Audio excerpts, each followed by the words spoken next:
आपण या लाईव्ह दृश्यामध्ये पाहतात की संभाजीनगरमध्ये भव्य अशी मराठा समाजाची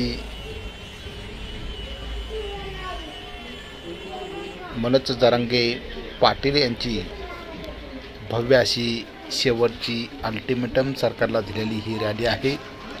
या रॅलीमध्ये जवळजवळ 1 कोटीच्या लोकसंख्येने लोक प्रचंड लाखोच्या संख्येने आलेले आपल्याला पाहायला मिळतात।